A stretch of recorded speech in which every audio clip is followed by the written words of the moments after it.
ko. So, Hi everyone, my name is Katie and I'm from Geelong, Australia. Gusto ko lang i-share sa inyo yung experience ko dito sa Australia. Noong 2018, first ako nagpunta dito sa Australia as a tourist. So, nagrantan ako ng 3 months stay. So, namasyal ako, nag-relax, nag-isip ng ano kayang gagawin ko for my future. Then, after 3 months, nag-expire yung visa ko. So, nag-decide ako mag-extend. So, to extend my visa, kailangan kong maging student. So, nag-enroll ako ng early childhood. Yun kasi yung related sa work ko sa Philippines. So, yun yung course na kinuha ko. So, I went to Sydney and dun ako nag-work. Yung first work ko doon is babysitting. So, while nag-aaral ako, nag-babysitter din ako. And then, yun, nag-ipon ako.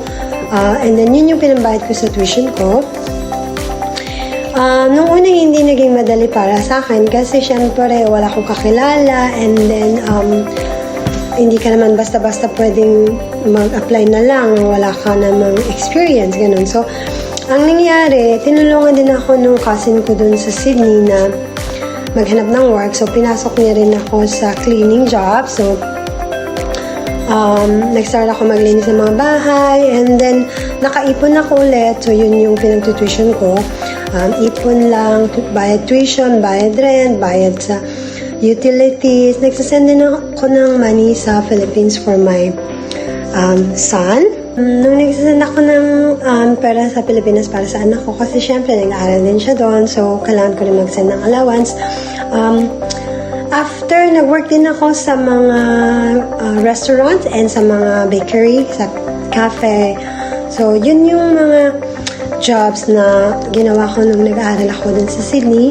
It was not easy kasi maraming challenges, maraming different personalities, different environment. So, hindi lahat nakakasundo mo, hindi lahat ng boss mo mababait, may mga taong naiinggit sa'yo, may mga taong ayaw kang maging successful. Pero hindi ako nagpa-api sa kanila. So, inisip ko na lang, itong pagpunta ko dito sa Australia, para sa family ko naman to, para sa anak ko, sa mother ko, at gusto ko rin tulungan yung mga kapatid ko. So, yun yung naging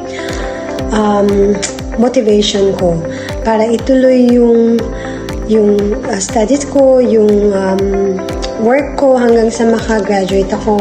And then,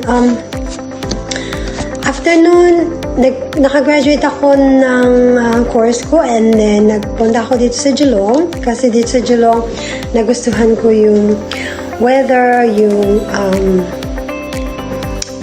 people and yung mga napupuntahang mga lugar. So, gusto ko rin kasi malapit kami sa beach. So, yun.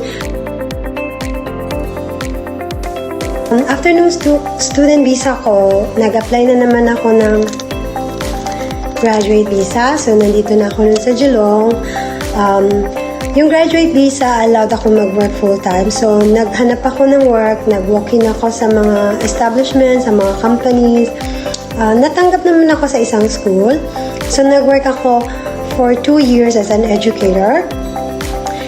And then, after 2 years, na-promote naman ako ulit as a room leader. So, yun, ang saya-saya ko. Mas lalo kong na-enjoy yung work. Mas lalo kong pinagbuti. And then, after that, na-promote ulit ako as a manager. So, I am so blessed and I'm so happy na yung mga pinaghirapan ko, parang ngayon nararamdaman ko na yung success.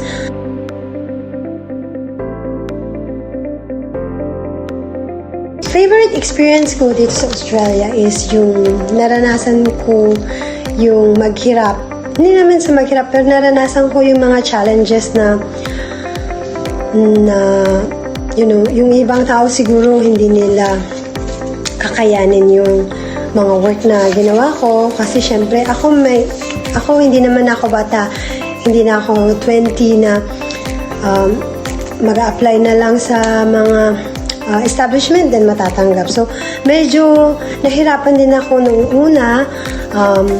Pero, sige lang. Tuloy lang ang laban. Kasi, don't lose hope kasi lagi namang may pag-asa. Na-overcome ko lahat ng challenges. Inisip ko na kung hindi ako nag-TS or kung nag-give up ako, siguro wala ako ngayon sa position ito, and maybe hindi mas magiging maganda yung buhay ko kung nag-give up ako sa mga challenges na yun. So, yun yung mga favorite experiences ko sa Australia.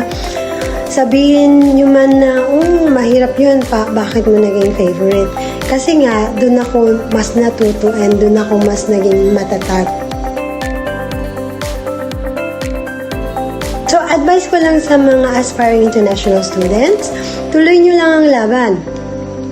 Tuloy nyo lang, chase your dreams kasi wala namang mawawala sa inyo. I think don't be scared to take risk kasi pag nag-take ka ng risk, mas magiging strong ka. Mas malalaman mo kung ano yung capabilities mo, kung ano yung ability mo, kung ano yung kaya mong gawin.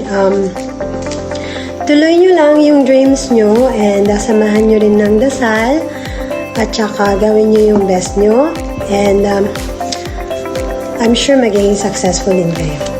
Nga pala, salamat sa Gateway kasi sila yung tumulong sa akin from the very beginning. Sila yung talagang nagtiwala sa akin, nakakayanin ko. So, sila yung naglakad ng student visa, hindi nila tourist visa, hindi nila ako pinabayaan. So, lagi lang akong kinukumusta. And then after that, yung student visa sila din ang naglakad. So, thank you Gateway. Hanggang sa tapos yung graduate visa sila rin. So, thank you so much Gateway and more power. Marami pa kayong matutulungan. Salamat! Mabuhay! Bye!